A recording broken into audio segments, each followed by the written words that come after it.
इस खित्ते की खबर है जहां पर हम मौजूद हैं, और बहुत पॉजिटिव डेवलपमेंट एक होने जा रही है। वो ये है कि India is serious to bid for 2036 Olympics. यानी इंडिया ने यह फैसला किया है कि 2036 में ओलंपिक्स अपने कंट्री में करवाए जाएं। ये कोई जनाब छोटी मोटी बात नहीं है ओलंपिक्स करवाना। एक तरफ जहां हमारे अपने कंट्री में तो जो हमारे एसेट्स हैं वो बिकने के सिचुएशन है, बिल्डिंग से मारते हैं, उनको भी बेचने की बातें की जा रही हैं, अंदर भी है कि जी क्या होगा, कैसे मुल्क को बचाएं, क्या करें। तो वहीं पर इतना करीब जो मुल्क है हमारा और हमारे ही जैसा कल्चर सब कुछ, वहां पर इतनी तरक्की हो रही है कि वहां पर ये अब प्लान किया जा रहा है कि 2036 में ओलंपिक्स करवाए जाएंगे। तो कुछ ना कुछ तो हमें लर्न करना चाहिए। इंडिया के मिनिस्टर हैं इस सिलसिले में, स्पोर्ट्स मिनिस्टर अनुराग ठाकुर, उन्होंने ये कहा है कि इंडिया इस बारे में सीरियस है और 2036 में इंडिया में ओलंपिक्स कंडक्ट किए जाएं। जिस सिटी का इंतखाब किया गया है वो है गुजरात।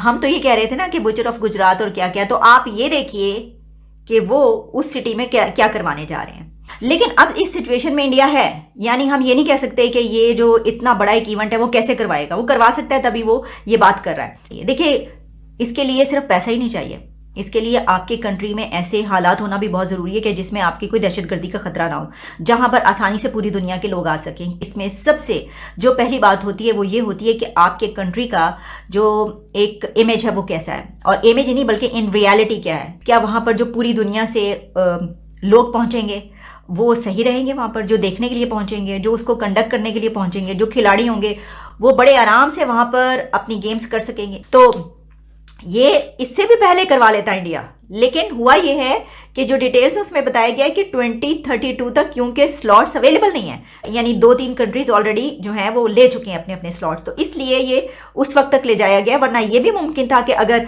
नेक्स्ट ओलंपिक्स का स्लॉट अवेलेबल होता तो इंडिया उसी को कैच कर लेता और कहता कि हम इसके लिए बिड करेंगे। ओलंपिक्स आपको पता है कि दुनिया में बहुत ज्यादा मानी तानी गेम है। जैसे फीफा वर्ल्ड कप है, इसी तरह ओलंपिक्स, और इसके बाद आती है क्रिकेट तीसरे नंबर पे।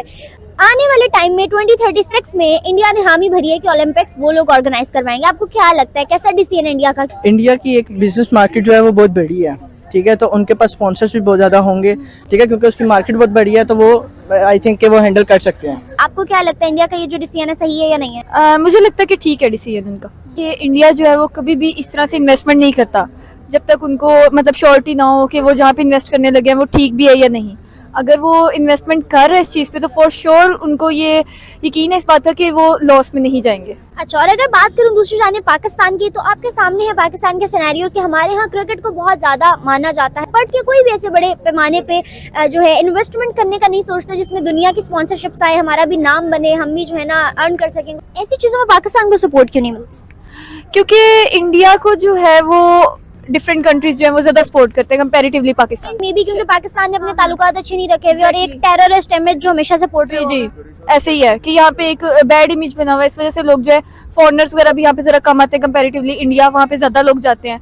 अगर आज वो ओलंपिक्स करवाता है अपने पास, उसके पास इतनी जगह है, इतनी कैपेबिलिटी है उनके पास ओलंपिक्स करवाने की, तो वो कल को फीफा वर्ल्ड कप भी अपने पास लेके आ सकते हैं, कल को वो कॉमनवेल्थ गेम्स भी लेके आ सकते हैं, जिससे इंडिया का रेवेन्यू बढ़ेगा, इंडिया को पैसे आएंगे। अगर एक चीज वो कर रहा है स्पॉन्सर, तो अगली 10 चीजें आने वाली है उनको पैसे देके जाएंगी।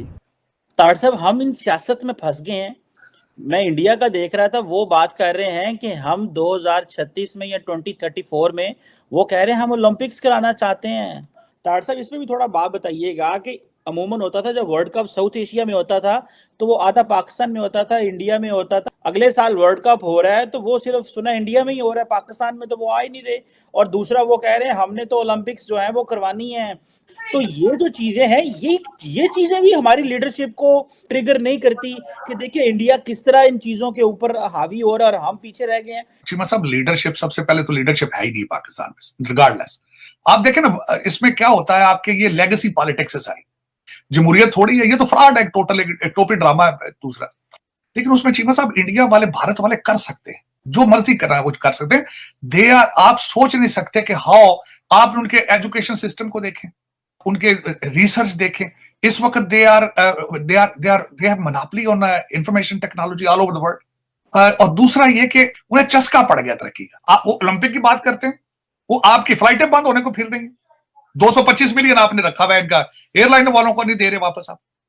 और ऊपर साथ ये तड़का लग गया ये I-10-4 के हमले का। तो वहां कौन जाएगा? आप कहते हैं ओलंपिक, वो तो भारत जो मर्जी कराए, उनके पास तो पैसा है। 560 बिलियन तो उनका फॉरेन रिजर्व है।